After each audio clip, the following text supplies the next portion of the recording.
বলতে মন চায়, কারণ এত বড় ফজিলত আল্লাহ গরুকে দেন নাই, ছাগলকে দেন নাই, ভেড়াকে দেন নাই, দুম্বাকে দেয় নাই, কেবলমাত্র শুধুমাত্র আল্লাহ আশরাফুল মাখলুকাতকে আল্লাহ পছন্দ করে নিজে হাতে আল্লাহ দিয়েছেন। রব্বুল আলামিন ডেকে বলছেন, যখন কোন বান্দা জবান থেকে ভালো কিছু শোনার পরে সুবহানাল্লাহ বলে, আমার নিয়ামত শোনার পরে আমি রব্বুল আলামিন বান্দাকে জান্নাতে একটা ফলের বাগান উপহার দেব। সে ফলের বাগানটা এত বড় হবে, জান্নাতে একটা তেজি ঘোড়া, ঘোড়া চেনেন আপনারা? কি ছাগলের মতো? হ্যাঁ, এটা কিন্তু ক্লাস। এটা কি? আমি কিন্তু একটু রসিক মানুষ, একটু কথা বলা লাগবে। কি বলেন বলেন? কথা বলা লাগবে, কারণ নবীকে আল্লাহ বলতেন ফাম্মাল ইয়াতীমা ফালা তাকহার। হে নবী, আপনি যখন এতিমদেরকে দাওয়াত দিবেন আপনি বিনয়ী হয়ে যাবেন এবং তাদেরকে নরম ভাষায় দাওয়াত দিবেন। অথচ কিছু কিছু আলেম এমন ভাবে দাওয়াত দিচ্ছে, কিছু মানুষ বলছে ছাতায় কি গর্জন না কি হচ্ছে এগুলা। আসলে আমরা আলোচনাতে এইভাবেই শুনবো, নবী যেভাবে দিয়ে গিয়েছেন। কথা বলেন, যারা বোঝার, যারা মানার তারা মানবে, যারা মানবে না তারা ফামাইয়ামাল মিসকালা যাররাতিন খায়রান ইয়ারা ওয়া মাইয়ামাল মিসকালা যাররাতিন শাররান ইয়ারা। এজন্য আমরা রব্বুল আলামিনের কাছে দোয়া করব ভালো কিছু ইনশাআল্লাহ। রব্বুল আলামিন বলছেন তেজি একটা দামি ঘোড়া, যেই ঘোড়াটা এত পরিমাণ শক্তিশালী হবে, যার দীর্ঘায়ু, আয়ু, দম, এত নিঃশ্বাস এত বড় হবে, বাংলাদেশের ঘোড়ার মতো না ছাতা কিছুক্ষণ দৌড়ালেই হাঁপসে যাবে না। আল্লাহ বললেন একটা দৌড় দিবে, একটা দৌড় এত পরিমাণ হবে, একটা ঘোড়া 500 বছর পর্যন্ত দৌড়াতে থাকবে, দৌড়াতে থাকবে। কিন্তু সুবহানাল্লাহর ফজিলত, জান্নাতে ফলের বাগানটাই এত বড় হবে, 500 বছর ফলের বাগানে ঘোড়াটা দৌড়াইতে থাকবে, কিন্তু তার দীর্ঘ আয়ু ফুরাবে না। একটু চিৎকার মেরে বলেন সুবহানাল্লাহ। রব্বুল আলামিন তাহলে আমাদেরকে এই ছোট্ট জীবনে এত বড় একটা অফার দিলেন। আমার তো মন বলে কত মানুষে আমল জানেই না। কথা বলেন, যদি কোন মানুষ জানতো আল্লাহ এত বড়, আল্লাহ জান্নাতে আমাকে ফলের বাগান দেবে, ওই মানুষটা আমার তো মন বলে অন্তত পক্ষে সুবহানাল্লাহ উঠতে বসতে পড়বে। কথা বলুন। এই জন্য আমরা যারা আজকে আমলের কথাটা শুনেছি, কান দিয়ে ঢুকিয়েছি, বিবেকে নাড়া দিবেন, অন্তত পক্ষে গভীর রজনীতে ভেবে দেখবেন, মেজবার কথা যদি বানানো না হয়, মেজবা হুজুরের কথা যদি কোরআন দিয়ে হয়, আমি এটা আমল করবই ইনশাআল্লাহ। এখানে আমি যতগুলো কথা বলবো, আমি কিন্তু আমার বাপ দাদার গল্প বলবো না, কারণ এগুলো বলার জন্য আল্লাহ আমাকে পাঠাই নাই। আমি আমার 12-14 বছরের জিন্দেগিতে আমি যতগুলো তাফসির পড়েছি, আমি যতগুলো কিতাব পড়েছি, আমি এইগুলো থেকে কথা বলার জন্য এখানে এসেছি। রব্বে কারিম আমাকে 64টা জেলাতে কবুল করেছে প্রতিদিনে দাওয়াত দেওয়ার জন্য। কথা বলে, আমি এই কথাগুলো আজকে বলবো। রব্বুল আলামিন আমাদেরকে কি জানাইতে চাচ্ছেন? রব্বুল আলামিন প্রথমে আমাদেরকে জানিয়ে দিতে চাচ্ছেন সূরা আরাফ 8 নম্বর পারা 20 নম্বর পৃষ্ঠা 3 নম্বর লাইনে 83 নম্বর আয়াতে এটা পেয়ে যাবেন। রব্বুল আলামিন নিজেই ডেকে বলছেন فأنجيناه وأهله إلا امرأته كانت من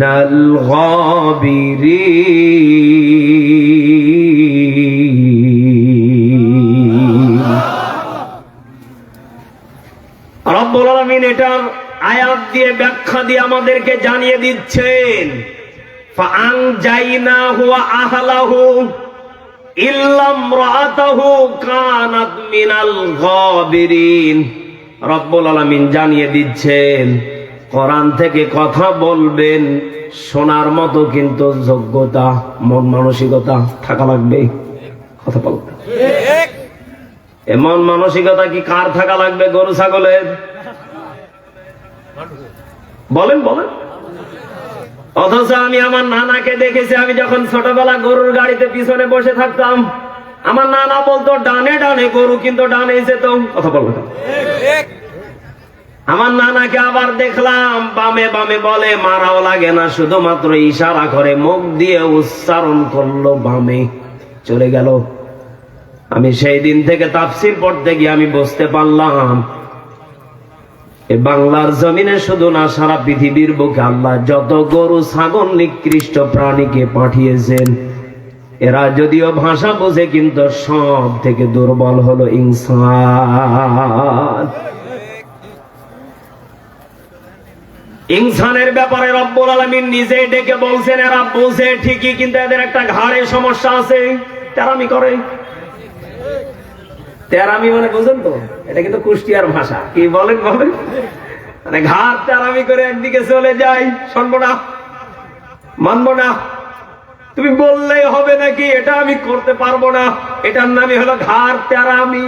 কথা হয় না? আপনারা কি বলেন? এটাই ঘাড় তেরামি? আচ্ছা ঠিক আছে, ভাষা না বুঝলে বলবেন হুজুর এটা বুঝলাম না, আবার বলেন, বলবো, সমস্যা নেই।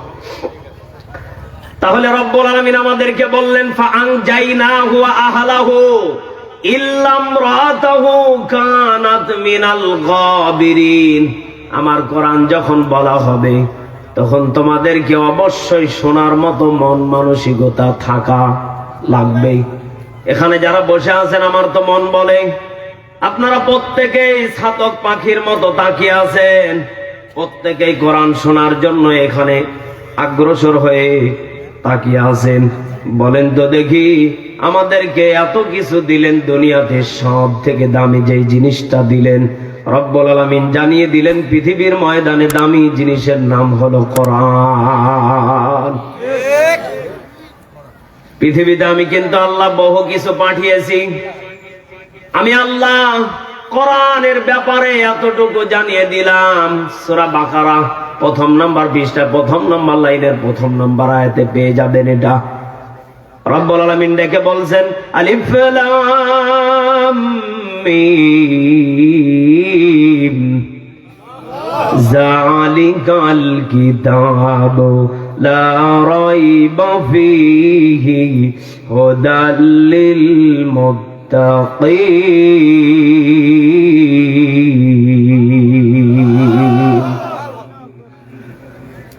রব্বুল আলামিন ডেকে বলছেন, জালিকাল কিতাব, আমি আল্লাহ এমন একটা কিতাব পাঠিয়েছি যে কিতাবে কোনো ভুল, বলেন বলেন, কোন সন্দেহ, টেনশন, চিন্তা আছে? আল্লাহ বললেন জালিকাল কিতাব লা রাইবা ফি। আল্লাহ কিন্তু এখানে লা শব্দ ব্যবহার করেছেন, চিন্তা নেই। আল্লাহ বলছেন ভুল তো দূরের কথা, সন্দেহজনক আমি আল্লাহ লা রাইবা ফি রাখি নাই। আল্লাহু আকবার। আল্লাহ কিন্তু সন্দেহ শব্দটা রাখেন নাই। রব্বুল আলামিন বলছেন এই কিতাব থেকে আমি আল্লাহর একটা গুণ আছে, যদি কোনো বান্দা এই গুণটাকে যদি মেনে নেয়, বলেন তো দেখি আমাদের জীবনটাকে সাকসেসফুল করে দিবেন তিনি কে? আরো জোরে বলেন, তিনি কে? আমার একটা স্বপ্ন পূরণ করো ও গো দয়াময়, তোমার পথে চলতে গিয়ে মরণ যেন হয় আমার, তোমার পথে চলতে গিয়ে মরণ যেন হয়। ঠিক কিনা? আমি অটল যেন থাকতে পারি আল কোরআনের সাথে, আমি ধৈর্য নিয়ে ডাকতে পারি দিন কায়েমের পথে। ঠিক কিনা?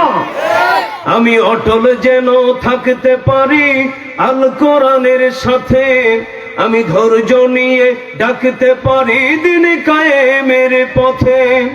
আমায় ধৈর্য দিও, সাহস দিও, আমায় ধৈর্য দিও, সাহস দিও ও গো দয়াময়, তোমার গান গাইতে গিয়ে না পাই যেন ভয় আমি, তোমার গান গাইতে গিয়ে না পাই যেন ভয়। আমার একটা স্বপ্ন পূরণ করো ও গো দয়াময়, তোমার পথে চলতে গিয়ে মরণ যেন হয় আমার, তোমার পথে চলতে গিয়ে মরণ যেন হয়। মারহাবা বলে। আমরা যারা এখানে বসে আছি আমরা মরতে চাই কার পথে? আর জোরে বলেন কার পথে? আল্লাহর পথে যারা মরবেন রেডি থাকেন। কি রেডি আছেন? হ্যাঁ হ্যাঁ, মরা লাগবে কিন্তু সামনে। যাক, এলাকার মানুষের সাহস আছে বারে, আলহামদুলিল্লাহ। রব্বুল আলামিন এবার ডেকে বলছেন, যদি আমার পথে তোমরা মরতে চাও, আমি আল্লাহ রব্বুল আলামিন তোমাদেরকে ডাইরেক্ট কোরআন থেকে জানিয়ে দিলাম, কত সুন্দর করে আয়াত নাযিল করে। ইন্নাল্লাযীনা ক্বালু রাব্বুনাল্লাহ সুম্মা ইসতাকামু তাতানাজ্জালু আলাইহিমুল মালাইকা। জোরে বলেন আল্লাহু আকবার। রব্বুল আলামিন আমাদেরকে ডেকে বলছেন, ইন্নাল্লাযীনা ক্বালু রাব্বুনাল্লাহ। রব্বুল আলামিন ডেকে বলছেন, নিশ্চয় যারা রব বলে, রব্বুনাল্লাহ যারা টিকে থাকবে কার উপরে? বলেন বলেন। আমরা কিন্তু মুখে মুখে বলি আল্লাহ আছে, আমরা জানি নামাজ আছে, রোজা আছে, হজ আছে, যাকাত আছে, এগুলো কিন্তু আমরা মুখে মুখে সবাই। একজন ব্যক্তি হাত তুলে বলেন তো, হুজুর নামাজ যে ফরজ এটা আমি জানি না। তোলেন, কি আছে কেউ? আর একজন ব্যক্তি বলেন তো দেখি, হুজুর রমজান মাসে যে রোজা করা লাগে এটা ফরজ বিধান আমি জানি না। হাত তুলেন। এই কি মনে আছে? তাহলে আমরা প্রত্যেকেই জানি নামাজ, রোজা, হজ, যাকাত, কালেমা, এই পাঁচটা ইসলামের খুঁটিকে আমাদের জন্য ফরজ করেছেন কে? রব্বুল আলামিন ডেকে বলছেন, ইন্নাল্লাযীনা ক্বালু রাব্বুনাল্লাহ। নিশ্চয় যারা আমি রবকে রব বলার পরে যারা অটল থাকতে পারবে, বলেন তো দেখি তাদের উপরে স্বাভাবিকভাবে দুনিয়াতে জুলুম নেই? হ্যাঁ, তা আছে তো, জোরে বলে। হ্যাঁ, আল্লাহ বলছেন তাতানাজ্জালু আলাইহিমুল মালাইকা।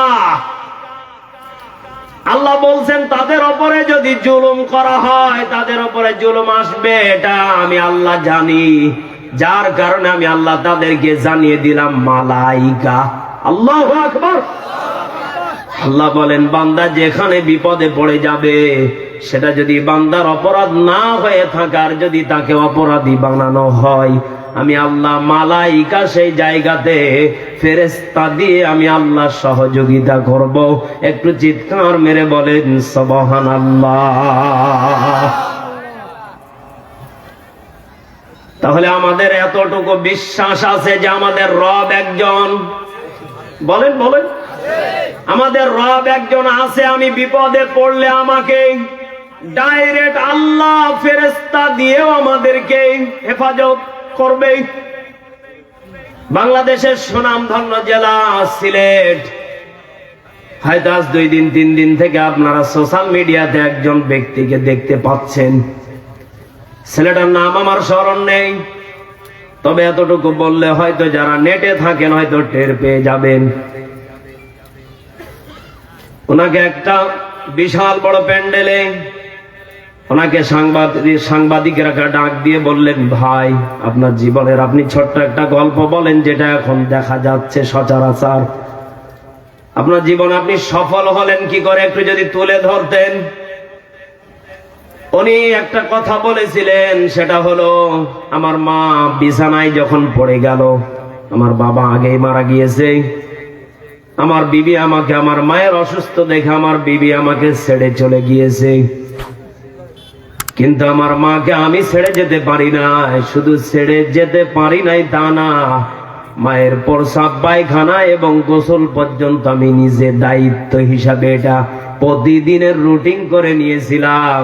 এবং কি ডাক্তারের কাছে নিতে নিতে আমার বাড়ি গাড়ি টাকা পয়সা সব, ভিডিও দেখেন না আপনারা, সব শেষ করে ফেলেছি। লন্ডনে একটা বাড়ি ছিল, এটাকেও আমি বিক্রি করে দিলাম মাকে বাঁচানোর জন্য। কিন্তু আমার মাকে আমি দেখেছি, আমার মা সেজদাতে গিয়ে ফফিয়ে ফফিয়ে ডুকরে ডুকরে কান্না করে বলতো, আল্লাহ আমার ডানেও কেউ নেই, বামেও কেউ নেই, সামনেও কেউ নেই, পিছনে কেউ নেই, ওপরে আপনি আর আমার পাশে একমাত্র আমার সন্তান। কিন্তু আমি আমার সন্তানকে দেখেছি সব বিক্রি করে ফেলে দিয়েছে। বন্ধু বান্ধবের কাছে ঋণ করতে করতে, লোন করতে করতে বন্ধু বান্ধবীরা তাকে এত পরিমাণ টেনশন দিচ্ছে, টাকা না দিলে মেরে ফেলবে। আল্লাহ আপনার কাছে মরণের আগে আমি দোয়া করে গেলাম, আমার সন্তানটাকে আপনি এমন টাকার মালিক বানাবেন যেন প্রত্যেকটা মানুষ যেন তার জীবন কাহিনী শুনতে চায়। আর আমি মায়ের মতো প্রত্যেকটা সন্তান যেন মা পাগল হয়ে যায়। রব্বুল আলামিন তার মায়ের দোয়াকে কবুল করে নিয়েছে। আল্লাহু আকবার।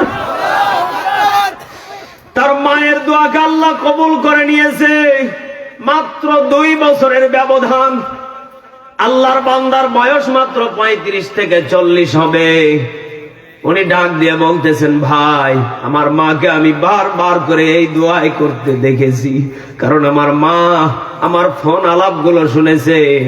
আমি যখন বন্ধু বান্ধবীর কাছে টাকা চাইতাম তখন তারা কেউ দিত না। আবার বেশি দিন হয়ে গেলে বন্ধু বান্ধবী হুমকিও দিত। আমার মা দোয়া করেছে, আমার সন্তানকে এমন টাকার মালিক আপনি বানাবেন যেন তার গল্প শোনার জন্য পুরো পৃথিবী যেন তোলপাড় হয়ে যায়। আর প্রত্যেকটা সন্তান যেন তাদের মা বাবার খেদমত করতে যায়। ওনাকে জিজ্ঞাসা করা হলো, তাহলে আপনি কি করলেন বলেন তো, আপনার সর্বপ্রথম কি ছিল? উনি ডাক দিয়ে বললেন, আমি সর্বপ্রথম একটা ব্যবসা বাণিজ্য মা মারা যাওয়ার পরে শুরু করলাম। কারণ দুনিয়ার বুকে আমরা যতটুকু জানি 1 নম্বর ব্যবসার চাইতে বরকত পৃথিবীতে আর কিছু নেই। কারণ হয়তো আপনারা জানেন নবীরাও কিন্তু ব্যবসা করে গিয়েছে। কথা বলেন। উনি বললেন, আমি একটা ব্যবসা স্টাডি করলাম, আমি মাটিতে হাত দিলে মাটি পর্যন্ত স্বর্ণ হয়ে যায়। আল্লাহু আকবার। বলে, আমি এই হাত দিয়ে আমার মার প্রস্রাব পায়খানা পরিষ্কার করেছি। আমি মাটিতে যতবার হাত দিয়েছি আমার মন শুধু বলে তা না, মাটিও পর্যন্ত স্বর্ণ হয়ে গিয়েছে। আজ 2-3 বছরের ব্যবধানে আমি কয়েক হাজার কোটি টাকার মালিক হয়ে গিয়েছি। এই মোবাইলটা দাও তো, নামটা দেখি, তার নাম আছে আমার কাছে। এই কথাগুলোকে আমি বানিয়ে বলতেছি।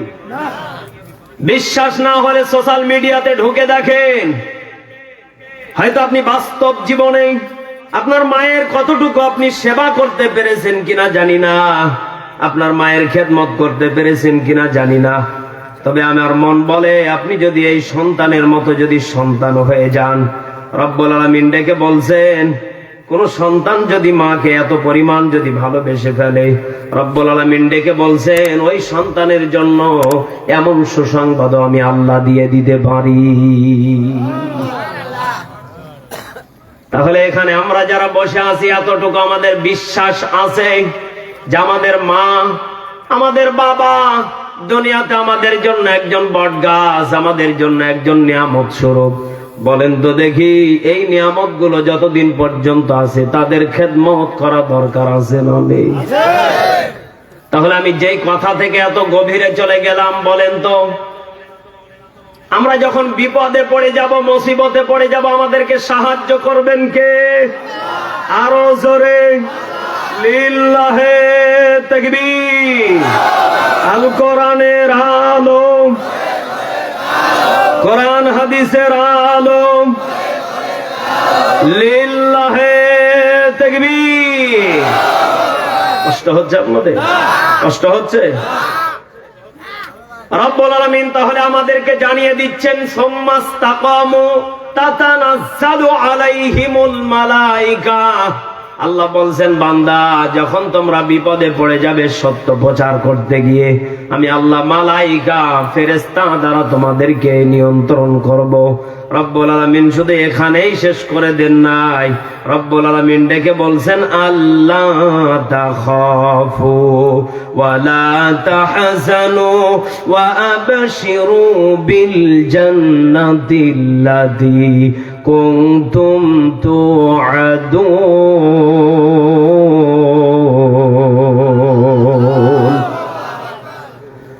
রব্বুল আলামিন ডেকে বলছেন, আল্লাহ তাখাফু ওয়া লা তাহজানু, ভয় করো না, পরকালের জন্য তোমাদের সামনে যেটা অপেক্ষমান আছে, যেটা তোমরা পেতে যাচ্ছ, ভয়ের কারণ নেই। সুবহানাল্লাহ। এই সুসংবাদ কাদের জন্য বলেন তো দেখি? মুমিনদের জন্য। কাদের জন্য বলেন? বলেন। মুমিন যারা। এখন বলেন, মুমিন হবে যারা রমজান মাসে কিসের রোজা রাখা? থামেন, কইতে দেন আমাকে। রমজান মাসে মুমিন হবে যারা পর্দা করার কথা, মা বোন যে পর্দা করে হোটেল আলা ওই হোটেলে খাবে, কথা বলে না।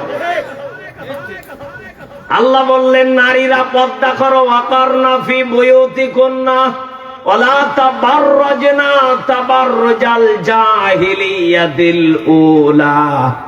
আল্লাহ বললেন, নারীরা পর্দায় থাকো, পর্দা করো, আয়ামে জাহিলিয়াতের যুগের নারীদের মতো হইও না। অথচ আমি আমার বাংলাদেশের দিকে যদি 180 মাইল বেগে যদি আমি আইন জারি করে দেখি, আজকে যেইভাবে প্রত্যেকটা পেট্রোল পাম্পে মোটর সাইকেলের ড্রাইভিং লাইসেন্স না থাকলে, এবং কি জানো কোয়েল কার্ড নাকি ফুয়েল কার্ড যদি না থাকে, দেখবেন তেল দিচ্ছে না। কত মানুষ টেনশনে। আজকে দেখলাম বাস্তব ঘটনা, একজন বোবা, তাকে প্রশাসনের ভাইরা দেখলাম তাকে তেল দিচ্ছে না। সে এত পরিমাণ কাকুতি মিনতি করতেছে, তার জবান নেই, সে বোবা, বাত প্রতিবন্ধী। বারবার করে বোঝানোর জন্য চেষ্টা করছে, তাকে বের করে দেওয়া হলো। কত মানুষ ওখানে কমেন্ট করে লিখছেন, ঠিক করেন নাই। কথা বলেন। একজন প্রতিবন্ধী মানুষ, হয়তো সে কর্মের জন্য একটা ছোট গাড়ি, ভাঙ্গাচুরা মোটর সাইকেল নিয়ে ব্যবসা করে। আপনি যদি ওকে তেল দিয়ে দিতেন, অন্তত পক্ষে ওই লোকটা আপনাদের জন্য দোয়া করত। অথচ ফাইল টাইল না থাকার কারণে, ড্রাইভিং লাইসেন্স না থাকার কারণে দেখেন আজকে একজন বাদ প্রতিবন্ধীকেও তেল থেকে মাহরুম করা হচ্ছে। আজকে আমাদের দেশে এত পরিমাণ সংকট বেড়ে গিয়েছে। একটু আওয়াজ করে বলেন তো দেখি, একটু মন খুলে বলেন তো দেখি, ইমানদার মুমিন হবে যারা, তাদের ভিতরে শান্তি আর রহমত দিবেন তিনি কে? আরো জোরে বলেন, তিনি কে? আরো জোরে বলেন, তিনি কে?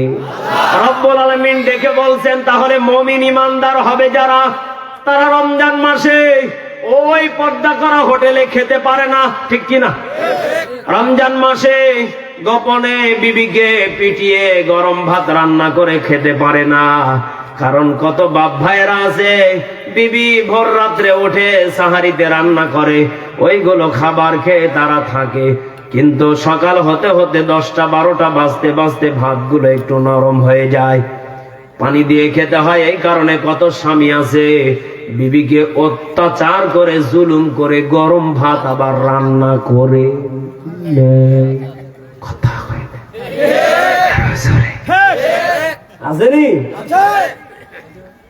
অথচ বিবি কিন্তু আসিয়ার মতো হতে চায়, বিবি কিন্তু আম্মাজান খাদিজার মতো হতে চায়। গতকালকেও তো একজন আমাকে সোশ্যাল মিডিয়ার মাধ্যমে নাম্বার পেয়ে SMS করে বলছে, হুজুর আমার স্বামী আমাকে এত পরিমাণ ভালোবাসে, আমার স্বামী এত পরিমাণ আমাকে মহব্বত করে, আমি বারবার করে আমার স্বামীর কাছে আমি বলতে চাই আমি খাদিজার মতো হতে চাই। আমার স্বামী আমাকে বলে তোমাকে কলিজার চাইতে ভালোবাসবো, কিন্তু তোমাকে খাদিজার মতো হতে দেব না। বলেন আরো জোরে। মেয়েটা এসএমএসে এতটুকু বললেন, হুজুর আমার স্বামীকে আমি বোঝাতে চাই আমি দিন প্রচার করব। আল্লাহ আমাকে জ্ঞান দিয়েছে, আমি কোরআনের হাফেজ শেষ করেছি, মাওলানা শেষ করেছি, আমার ভিতরে প্রচুর পরিমাণ জ্ঞান আছে। আমি এইগুলো মানুষের দ্বারে দ্বারে গিয়ে, আমি মহিলাদের বাড়িতে গিয়ে আমি এই বাণীগুলো কথাগুলো শোনাতে চাই, কিন্তু আমার স্বামী আমাকে জায়গা থেকে মাহরুম করে দিচ্ছে। আমার স্বামী আমাকে এই কথাগুলো এই কাজগুলো করতে দিতে চায় না। কিন্তু আমি আমার স্বামীকে বলি, প্রাণের স্বামী রে, আমি খাদিজার মতো হতে চাই। আম্মাজান খাদিজা যেইভাবে মানুষের দ্বারে দ্বারে দিন প্রচার করেছে, আম্মাজান আয়েশা, আম্মাজান খাদিজাতুল কুবরা যেইভাবে দিনের দাওয়াত পৌঁছে দিয়েছে, আমি ঠিক একই ভাবে বাড়িতে বাড়িতে গিয়ে দিন প্রচার করতে চাই। কিন্তু স্বামী জেনারেল শিক্ষিত হওয়ার কারণে, ইসলামী মাইন্ডের জ্ঞান না থাকার কারণে বারবার করে আমাকে ডিভোর্সের ভয় দেখায়। একটু আওয়াজ করে বলেন নাউজুবিল্লাহ। রব্বুল আলামিন ডেকে বলছেন, দুনিয়ার ক্ষমতা তোমাদের হাতে হতে পারে, কিন্তু সব ক্ষমতার মালিক কে? আরো জোরে বলেন কে? এখানে আমরা যারা বসে আছি, আমাদের নিঃশ্বাস বন্ধ করে দিতে পারেন তিনি কে? আল্লাহ বলছেন পৃথিবীতে কিন্তু ক্ষণস্থায়ী, চিরস্থায়ের জায়গা একমাত্রই তোমাদের পরকাল, সেটা হবে জান্নাত আর জাহান্নাম। এজন্য দুনিয়াতে যতদিন বেঁচে আছি, ন্যায়কে হকের পথে জীবন রেখে আমরা অটল থেকে আমরা কাজ চালিয়ে যাব ইনশাআল্লাহ। পৃথিবীতে কেউ স্থায়ী হই না, হোক না সে ফেরাউন কিবা নামরুদ, ভবেতে চিরকাল রয় না, ধরাতে চিরকাল রয় না। ঠিক কিনা? চলে যাই সব ছেড়ে যেতে হয়, মৃত্যু মানে না কোনো পরিচয়। ঠিক কিনা? চলে যাই সব ছেড়ে যেতে হয়, মৃত্যু মানে না কোনো পরিচয়। সব রাজা মহারাজা আর মহাবীর, সব রাজা মহারাজা আর মহাবীর, মৃত্যু কাউকে ছাড় দেয় না। পৃথিবীতে কেউ স্থায়ী হয় না, হোক না সে ফেরাউন কিবা নামরুদ, ভবেতে চিরকাল রয় না। জবানটা খুলে বলেন ঠিক কিনা? পৃথিবীতে যখন আমরা কেউ থাকবো না, পৃথিবীর ময়দান থেকে যখন আমরা চলে যাব, আমি আজকে ছোট্ট একটা আমলের কথা বলে বিদায় নিয়ে চলে যাব। রাজি আছেন? থাকবেন তো ইনশাআল্লাহ? হ্যাঁ, চলবে আর কয়েক মিনিট? চলবে? একটু হাত তুলেন তো দেখি। লিল্লাহে তাকবীর, লিল্লাহে তাকবীর। আল কোরআনের আলো, কোরআন হাদিসের আলো, লিল্লাহে তাকবীর।